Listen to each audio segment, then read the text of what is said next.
Welcome to eMpulse Podcast with your host, Dr. Julia Magaña. We are going to be talking about artificial intelligence, and you guessed it, I am an AI voice. The producer had a lot of fun with this. Now, on to the show.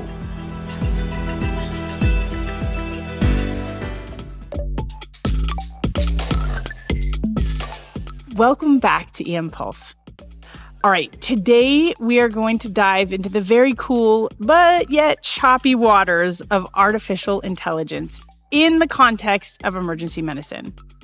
If you are like me, you may be excited about this topic and are at the water's edge, kind of splashing around, interested but scared to dive in. I love the concept and I use it on a personal basis in my own everyday life, but I have not integrated AI into the clinical side of my life. Or maybe you're the type that is standing far from the waters, unsure what the heck is churning underneath of the surface. AI is such a big topic that we're going to approach AI in EM over a series of podcasts. Today, we're going to talk with someone who is swimming freely in the waters of AI and is all in. Dr. Peter Steele is an associate professor of emergency medicine at Cornell. He is the vice chair of clinical services and an AI researcher. And he helped to craft and produce this project. So thank you, Peter. We're glad to have you. Thank you. Thank you, Julia. It's nice to be here. So let's start with the very, very basic. What is AI or artificial intelligence? Just tell me it on its most basic level. Yeah, I mean, there are probably many ways to describe it, but artificial intelligence is the ability of a computer to replicate, and in many cases now surpass some of the complex tasks that were previously only achieved by human cognition. As examples, AI can perform specific processes and tasks in the domains of pattern recognition, problem solving, understanding language, and thus reasoning. And the foundation of all of AI's potential is that modern, incredibly complex computer algorithms can learn from data. This ability to identify and learn from patterns in data then allows algorithms to interpret new data and recognize those patterns. This process of learning and recognizing patterns allows AI algorithms to provide decisions, solve problems, and reason without being explicitly programmed for every step in the given process. It's really wild that you're using that word reasoning in the context of a computer. It's super interesting. One of the problems, I think, with the discourse on AI, in the mainstream media in particular, is that some of the language or words chosen to simplify the description or explanation of AI have maybe misframed the capabilities of current AI, at least. Some of the languages chosen can be misleadingly humanistic, which invokes these sort of sci-fi concepts of human-level consciousness, like the movie Ex Machina. For example, AI models are described as thinking rather than computing. We use the term bias rather than performance variability, which to some implies a kind of intent. Now, those concerns of AI achieving human-level consciousness is a legitimate concern when thinking about the future of AI. But for the type of AI that I think is worth discussing in contemporary healthcare, to quote Rich Zane, the chair of EM and chief innovation officer at Colorado, AI is math. It's not magic. That's a good way to think about it. Now, before ChatGPT exploded on the scene, I remember hearing a lot about machine learning. Tell me, how does machine learning fit into this definition of AI? Yeah, actually, machine learning can be considered a specific field within the umbrella of AI. And I think it's useful for all of our colleagues to understand some of the key concepts of machine learning, because without that foundational knowledge, it can be easy to get lost in the really important and interesting downstream discussions about AI model performance, bias, governance, and some of the central discussions we're having as a community regarding AI risk-benefit in healthcare. So maybe I can try with the caveat that those who are fully entrenched in the AI space and maybe listening, that these are oversimplifications, really just to build basic understandings of concepts and terminology. Sounds good. So machine learning starts with a computer algorithm, that's essentially complex code, which acts as a set of rules or steps to analyze and learn those patterns in data. These learned patterns then allow machine learning models to recognize the same or similar patterns in new data. And that recognition of previously established patterns produces what we call model output, often represented as a decision or a prediction. You may have heard of linear regression or logistic regression. Well, those are simple, common machine learning algorithms. A model is developed by first inputting data into the algorithm, and we call this input data features. But in structured machine learning, the input data for developing a model also includes labels. Now, before all this terminology confuses everyone, let's maybe use a simple example. Let's say you want to develop a model to predict house prices.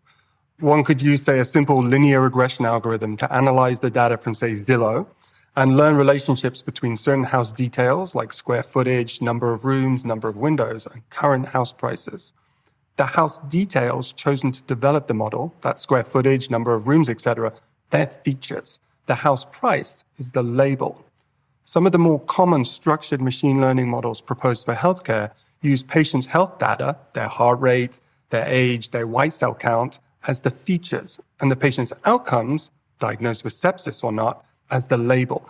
My team's research is focused on using patient-specific data in the EHR, over 400 features, to predict if an older adult will come back to the ED and be admitted within 72 hours of being discharged. The label. Wow, 400 features. That allows for a lot of complexity in there. What about deep learning? Tell me what that means. Okay, so deep learning, or DL, is a subset of machine learning, and the key difference lies in the structure and complexity of deep learning models. DL models have much more complex architectures, using, for example, neural networks, algorithms with many layers of algorithms, hence the deep, to automatically learn hierarchical feature representations from your raw data. In basic machine learning, a human, hopefully a content expert, is still heuristically deciding which features to consider as valid input variables when training a model. And this is called feature engineering. Now, deep learning models, especially these neural networks, automatically learn features from large, raw, uncurated data sets, like images or text or audio. So little or no feature engineering is going on. And what this complexity and power gets you is the prediction of very complex patterns such as facial recognition, speech recognition, and even self-driving cars. But it's also so important to appreciate a trade-off that is happening here, and that's that the complexity of the model increases. It becomes increasingly harder to interpret why deep neural networks make their specific decision, especially with the many algorithmic layers involved. This is why DL models are often called black boxes. Peter, are there any other terms that you think are important for us as we dive into this topic that we need to establish at the outset? Yes, I think so. Let's go back to our basic example. After training the model on a Nebraska house price data set, it could then predict the prices of a house for sale just based on its features, but only in Nebraska. How well or accurately it predicts the house price based on the house details is often called model performance. And you can probably immediately recognize that a model trained on Nebraska house prices might not perform well in predicting New York City house prices if it's only based on the features of square footage, number of rooms, and number of windows. So the next step is to ensure the model's predictions are correct, is to evaluate the model performance with new, previously unseen, or what is termed testing or validation data sets. So you need to test the model and validate the model with unseen populations. And that's an important piece of the puzzle here. I think that's a good lead into my next question, because it sounds like so much of this is dependent on that old saying of like garbage in, garbage out, right? Like if you're picking the wrong variables and you're teaching the machine the wrong answers from the beginning, then you're going to get bad results at the end. And, you said that we use the word bias to be concerned about AI, but our own biases can input the wrong data at the beginning, right? How can we help to reduce those potential poor outcomes based off of our own garbage in, creating garbage out? Yeah, that's a great question. And just your question demonstrates an appreciation of how model performance is so closely correlated to the quality of the training data sets. If there are features not included as model output that could be relevant to the outcome, the model may underperform. And if in our prior example, you could suggest adding zip code as an important feature and refine the model on Zillow data from New York City using zip codes. And another point you touched on is that poorly represented or clinically irrelevant input features can create a lot of background noise when training the model, which can lead to a problem called overfitting, essentially another problem with model performance. And what is overfitting? Overfitting is when there's a lot of input features that are actually not particularly predictive of the given outcome, but the data set is not large, and so the model mislearns that those data sets are relevant, whereas in fact, in using larger data sets or new data sets, it turns out that they aren't. So they can misinform prediction moving forward. Garbage in, garbage out. Correct. Okay, Peter, I think that human bias is such an important topic. I know that you say that the machine can't be biased because that implies a little bit of intent. Can you speak a little bit more about that issue with inside of AI? Yeah, so let's try and define bias. The presence of bias in machine learning models can perhaps be more accurately described as variable model performance across different groups of patients. And if performance is unequal, then it means, unfortunately, it underperforms in certain groups. For example, a model predicting inpatient falls can be less accurate in younger patients because not many young people fall, and so the training set was limited for young patients. But of course, more alarmingly, models could be less accurate in patients of a certain race, ethnicity, or even insurance status. Now, the reason this is so critical is because the purpose of many machine learning-based models being developed in emergency medicine in particular are risk prediction tools for clinical decision support. And the end result of many CDS tools can be distilled down to resource allocation. So the idea that certain patient group may get less care or potentially harmful care because an AI model underperforms in that group is clearly not acceptable. And so this is touching on a broader term used to represent this aspiration for optimal model performance in diverse populations called generalizability, and requires the model to be trained, tested, and validated on diverse data sets, representative of future populations the model will be used on. How can I identify if the program that I'm using has gone through that rigorous process? You're alluding, I think, towards strategies regarding governance. Like, do we let a model loose until it's proved that it performs equally across men and women, young and older adults? There's an approach, and I think to even publish a model now, you kind of have to demonstrate that it's not biased against traditionally, vulnerable patient populations. Okay, yeah, I'm jumping ahead here, clearly. But it is something that I worry about and think about, and I just will be anxious to see if there's like a warning label that comes with these things. Yeah. Just to briefly discuss the history of model generalizability, because it's kind of interesting. You and I were talking about the arcs, the stories. So the AI community was initially thinking about generalizability as the Herculean task of the original team that built the model, to create a model and then ensure that it performs highly everywhere and on everybody by using very large training sets to make this perfect finished product, bottled olive oil, so to speak. And then the issue of bias became central, which inspired subsequent proposed methods to better design and de-bias models for health equity. But the current general consensus, though, is to develop a model with the understanding that local model revalidation and retraining will have to take place. So to continue the olive oil analogy, the original team is making olive trees for the local sites to then bottle into olive oil. In my mind, this is important for maybe two reasons, because it demands any health system who wants to have that model, they need a team, the knowledge and the infrastructure to test, retrain, and revalidate that model. And it may have also marked the death of any proprietary model's idea of intellectual property, because models are going to have to adapt and train locally. Ooh, that's super interesting, both of those pieces. Okay, so let's talk a little bit about Gen AI.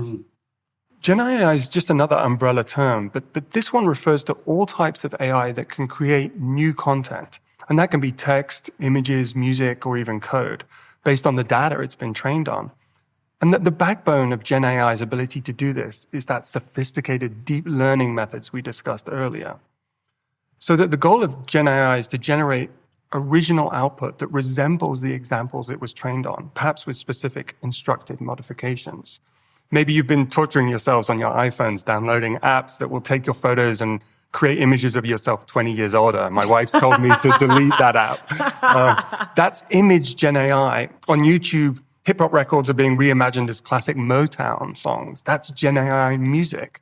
Asking ChatGPT to write generic discharge instructions for your sprained ankle patient. That's Gen AI for language. And that's a large language model.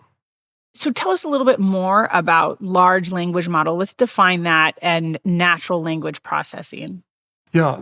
large language models is a type of artificial intelligence that uses natural language processing, which is designed to understand and generate human-like text by processing vast amounts of data, text. These models are, again, based on deep neural network architecture, so they're not simple machine learning, and are trained on huge data sets of text, which enables them to learn slowly over time the patterns, the structures, and the nuances of language. And as a result of that, they're capable of these tasks, text generation, so they can produce coherent and contextually relevant text, essays, summaries, code even. They can understand text, so they can answer questions, they can follow instructions, they can comprehend the meaning of written text. They can also translate, and they can also perform sentiment analysis, which means detecting emotional tone from a piece of text. So to get our nomenclature right, ChatGPT is a Gen AI large language model using deep neural network architecture, which is, when you break it down to the very raw building blocks, just very sophisticated machine learning. Yeah, that is. All right. So we have talked a lot about different terms, how impressive all of this is. But Peter, you are at your heart still an emergency medicine physician. I am. Why is this an important topic for you? Why is this important to emergency medicine? I think first and foremost, AI is coming, whether we like it or not, into healthcare. And so as a passionate EM physician and EM advocate, we need to get ahead of this as both experts and engaged participants to have skin in the game. But also the unique challenges of the EM care model, time constraints, the need to make critical decisions in short time frames with limited data and limited knowledge of the patients, all conspire to both do two things. That burns us out, that environment burns us out. And it also limits our accuracy and risk stratification of patients. Diagnostic accuracy is kind of a hot topic at the moment in EM, and even therapeutic decisions. So AI may help to reduce burnout with cognitive offloading of more simpler tasks using large language models, and help augment our decisions and improve patient outcomes with really high-performing machine learning models as clinical decision support. And those are some of, I think, the key value propositions, and there are probably many more that I'm not touching on. Yeah, I think it's going to be interesting to see as the future rolls out in front of us. I bet there's many more ways that we haven't even dreamed of yet. Yeah. But you are still ClinOps and research. So you probably can think of several examples inside of those areas. What are some examples of AI integration that you have seen in the field of emergency medicine right now? Machine learning has been here for a while, actually, with risk prediction models already live in many academic EDs. And Epic sepsis model is well known, as are its challenges after COVID. We have implemented an in-ED falls model at our shop using basic machine learning. And deep learning AI is also already in EM. Radiology use it for image interpretations to improve diagnostic accuracy in chest x-rays and other images right now. Our colleague Gabe Wardy and the UCSD crew have implemented a more sophisticated sepsis model that uses deep learning, which combined with really thoughtful implementation processes has impacted patient outcomes. Gen AI is already here too. AI scribes with Gen AI large language models that use natural language processing and voice recognition tech to capture and then transcribe conversations between doctors and patients. But more sophisticated than simple transcription, this technology develops a structured encounter note. So one less job for the busy EM physician who can then review, edit, and finalize this draft. Companies like Ambiance, NuanceDAX, and DeepScribe are all doing pilots in US EDs with promising results. At Cornell, in partnership with a health tech startup, we've developed a large language model that will develop automated summaries of ED encounters that we're exploring to use as an electronic sign-out tool for admissions, as well as discharge summaries for outpatient providers. Oh, and if you haven't already downloaded it, the Open Evidence app uses Gen AI large language models to summarize medical literature. I'm still not sure how comprehensive or accurate it is, but this year, my residents are somehow completing really fast lit reviews after I ask them an evidence-based medicine question during a shift. That sounds fantastic. And, to be transparent, we are here at ACEP and, walking around the ACEP exhibit hall, it's like all of that stuff that you're talking about, especially with the scribe aspect of taking your note and generating a structured note with a differential diagnosis and a plan, is really interesting to see. Yeah. Well, you've opened the door by talking about this week for me to give a shout out to a couple of my colleagues that maybe haven't implemented this stuff, but is doing really special work. So Stanford's Maya Yadom, she's developing AI-based screening for EKGs for acute coronary syndrome for improved STEMI identification. And this is particularly exciting because a major goal of her work is to eliminate structured biases that disproportionately cause diagnostic delay in women and non-white patients with acute coronary syndrome. Wisconsin's Brian Patterson, who has already developed and implemented machine learning models, is in the process of developing a machine learning model to identify delirium. His prior model identified falls. Now, these are really compelling geriatric use cases because of the very real morbidity and mortality associated with falls and missed delirium, which are tricky diagnoses to make in the elderly.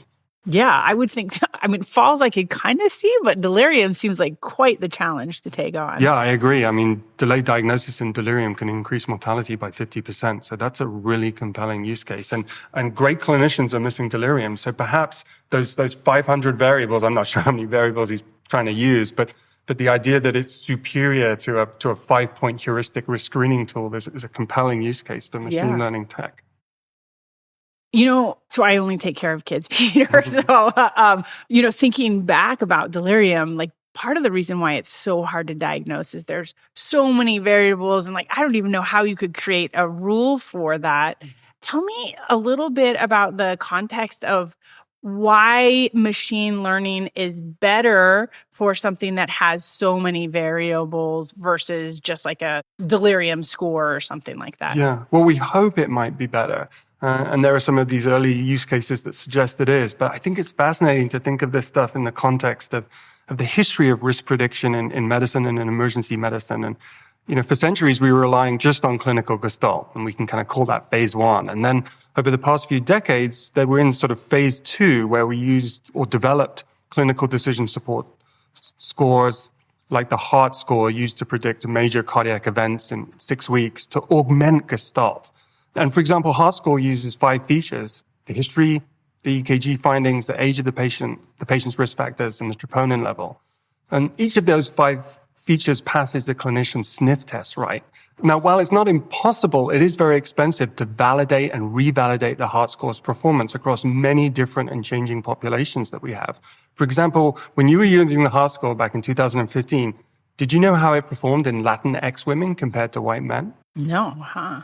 Let's take EPIC's original sepsis model as phase 3. It used 80 engineered or chosen clinical and demographic features for a basic machine learning model approach to predict sepsis. But most of the frontline staff in organizations that probably implemented that model didn't understand how the model works. But at least if one cared enough to look under the hood, it could be reasonably explained with a basic understanding of machine learning and the variables chosen. And healthcare is essentially invested in machine learning, this phase 3, because we conceptually believe that machine learning methods using tens or even hundreds of variables could offer better predictive power or performance than both human judgment, phase 1, and then the traditional CDS of heuristic scores using 5 to 10 variables. I like that, thinking about that in that context. But there have been ethical hurdles that we have had to overcome on each of those phases, right? Mm-hmm. What are some of the ethical concerns that you have as you look at integrating AI into critical medical decisions? Well, firstly, let me just say that I don't believe that in our professional lifetimes, at least, in emergency medicine, AI will be capable or accepted as a replacement to humans in making critical medical decisions. I think the goal of AI clinical decision support is for models to enhance or augment current clinical judgment, be that for risk stratification, diagnostic accuracy, or therapeutic decisions. Even in the relatively lower risk space of large language models, maybe generating automated clinical notes, there is a consensus that for safety purposes, there should always be a physician in the loop to review and edit the note content.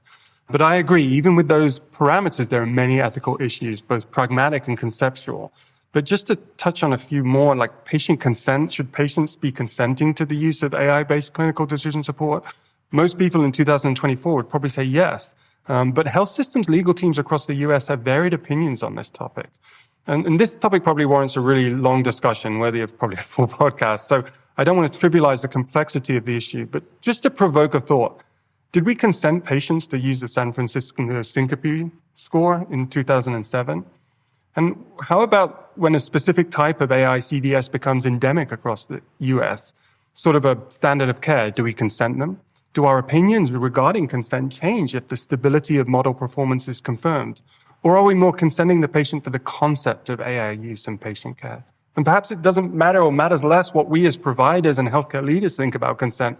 What does the community of patients think about the need to consent? Yeah. Any other ethical challenges that you worry about? Yeah, so I think another one that comes to mind is being able to explain model performances. And I mentioned that deep learning models are often called black box models because their performance is so difficult to understand because of the sophistication of the algorithms. And there are two basic camps in healthcare. One camp thinks that model performance doesn't need to be explained. DL black box models are not a problem or scary. They just need to be rigorously validated like any other model. Or clinical decision support tool. And if they perform well and stably well in diverse populations, it doesn't matter why they develop that accurate risk prediction. But there's another camp that's just not comfortable with not being able to comprehend why a specific DL model could predict an outcome regardless of the prediction's accuracy. This camp is also skeptical of a high-performing sepsis model if its top predictors turned out to be features that didn't make a lot of immediate clinical sense. Like if they looked under the hood and saw white cell count and heart rate and blood pressure, they'll say this is good. But if they looked under the hood of an equally well-performing model and saw eosinophil count and the patient's zip code, they would become uncomfortable. So there's this concept of model explanation that I think kind of is somewhat in the space of ethics. And then finally, that the level of AI governance is not yet standardized. And for health systems who are already implemented models, in terms of governance, maybe we're building a plane as we're flying it. And that's not a critique of my own institution and my work or others who have implemented models, because I know in those circumstances, performance and impact is being rigorously studied. But I think that accelerated innovation with incomplete governance capabilities could present ethical concerns. It is conceivable that a team or health system could implement a model in good faith that it will perform well, but the governance infrastructure in place is not robust enough to detect a reduction in model performance and that could harm patients.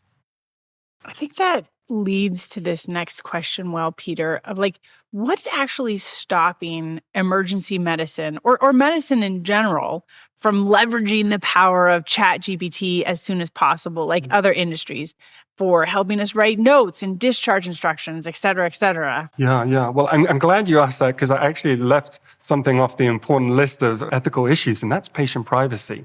I mean, the power of GPT's transformer technology and the trillions of data points it was trained on is, of course, impressive. One, it still occasionally hallucinates and has other performance issues, such as bias. And I know some studies have shown it can pass the board exam. But say, for example, the idea that an inpatient resident could cut and paste 9 days of inpatient notes into ChatGPT to create a discharge summary. That would bypass some of the responsible guardrails health systems are trying to build around AI for both model performance and patient privacy. It's evolving with evolving federal governments and cybersecurity frameworks stewarding this sort of new era. And the growth in this space is evidence with health tech AI companies now having to demonstrate privacy, security, and data retention standards in their business associate agreements with health systems, and even embed the tech inside the health system's firewall. But plugging your hospital's version of Epic directly into GP4 is not in the near future for those reasons. Yeah, that makes a lot of sense. We need to be our own guards of our patients' data as well. Yeah. What are some other challenges to integrating AI into emergency medicine that you see? Well, there's a lot of challenges. Too many to cover in this podcast. But we've talked about model performance already. So let's, for the sake of this discussion, just assume model performance. And so the question is, in order for the high-performing AI model to meaningfully impact patients, providers will have to want to use it, trust it, understand and interpret the model, and use it as intended. And so that's going to involve really thoughtful user-centered design, provider education, and messaging. These are all key components. And those are a lot of multidimensional, complex challenges to overcome. And so I believe, as do many others, that implementation science community is going to grow tremendously over the next few years. Gabriel Escobar, the really talented researcher leading the team that developed an inpatient deterioration model for Kaiser Permanente, said for every $1 you spend developing a model, you will spend $10 implementing it. And his team ran into unexpected challenges around nurses not trusting the early identification of the patients who are sitting on the floor, apparently at high risk of deterioration and in need of ICU care, because the detection was sometimes so early that the patient looked well at the bedside. And I think unrelated to their model, but also really interesting, was the report that there was a Kaiser nurse strike over concerns that AI may replace them. Wow. Yeah. And on the flip side, what if EM providers absolutely love our large language model that generates automated ED visit summaries with around currently, in our published work, 92% accuracy? Even with a plan for physician-in-the-loop technology, which will force our providers to review and edit the summary before finalizing it, will the model's overall high performance lead to what is called over-reliance? We're all guilty of clicking through annoying BPAs in the health record. In this hypothetical scenario, would the provider just sign the usually good note and 8% of the time miss the model's faulty logic or hallucinations that need correction? Yeah. I see that entirely possible. Even signing resident notes, I'm probably sometimes guilty of doing that same thing. And that's a human that's at the wheel there typing incorrectly. So, yeah. Yeah, and that's a really interesting point that just kind of warrants a brief comment, is that I think what we're looking for in evaluating AI performance is comparative effectiveness studies, because our current performance is not perfect. And so we want to make sure we're comparing apples to apples, not apples to this conceptual gold standard orange. Yeah. No, I think that's such a good point. I mean, that's with the driverless cars as well, the same kind of concept, right? Yeah. What are we comparing it to? Yeah. Peter, what are you going to be watching for with inside of the realm of AI in emergency medicine? Like, what are you excited to see, worried about, or otherwise? So as a member of the AI scientific community, I think I'm most excited about how we develop consensus frameworks to ensure patient safety, including perhaps like pre-implementation performance evaluation standards and robust implementation science, as I mentioned before, and what we were just talking about, the standards around pragmatic randomized controlled trials or comparative effectiveness studies to demonstrate the impact of AI versus current standards of care. We want to make sure we don't get ahead of ourselves with proof of concept and make sure AI really adds value to emergency medicine. And then I'm super excited as an EM clinician to begin to experience the benefits of these things. I'm hopeful Gen AI, large language models will allow substantial cognitive offloading and reduce burnout in EM by generating high-quality notes that we can just review, edit, and submit. Some of the earlier published studies have demonstrated while this type of tech has not yet reduced the time providers spend documenting, there is some evidence it may reduce burnout. And some other models will help current tech get even better right away. For example, deep models for images could improve point-of-care ultrasound diagnostics in EM and support critical decisions at the bedside. And models coming that can cancel out the noise chest compressions create on the AED's EKG rhythm during cardiac arrest cases, which will allow for accurate rhythm interpretation, but not prevent chest compression so we can continue ACLS continuously. That's really interesting. Yeah. Yeah, I'm going to be looking forward to that too. The clinical decision support component, that assist that you were talking about before, is really intriguing to me. And we are going to be talking about this more with your colleague in AI, Dr. Gabe Wardy, on our next podcast. But what are you most excited about in regards to AI and clinical support? I'm excited to see how this inevitable growth of implementation science brings our frontline team right into the center of design processes, and maybe patients as well, into designing clinical decision support systems in ways we haven't before, and how these CDS designs can be optimized to improve clinicians' decision-making in the right direction. As we know, clinicians are not a monolith, and everyone reacts differently to different stimuli, and some will reject the CDS and others may misunderstand it. So this isn't going to be an easy task, but I think great science will improve that. And I'm also excited by the use of novel machine learning methods to help develop clinical decision support output that might be more valuable than just, your patient has high risk of this thing or 15% risk of a given event. My research partner and I and many other teams are trying to develop new machine learning methods that would drive clinicians to the specific loci of a patient's risk. In our example of predicting older adults will return to the ED in 72 hours and need admission, We want to create model output that will help providers distinguish between the risk of a return visit driven by social vulnerability, for example, versus that return visit driven by undetected delirium. Peter, you are clearly passionate and knowledgeable on this topic.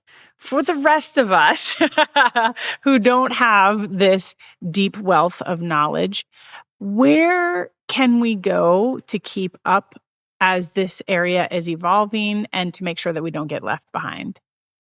Well, we kind of touched on frontline team engagement, so I'd like to hope most organizations are developing knowledge around this and having local grand rounds, and even just speaking to your CIMO or chief AI officer could be really important.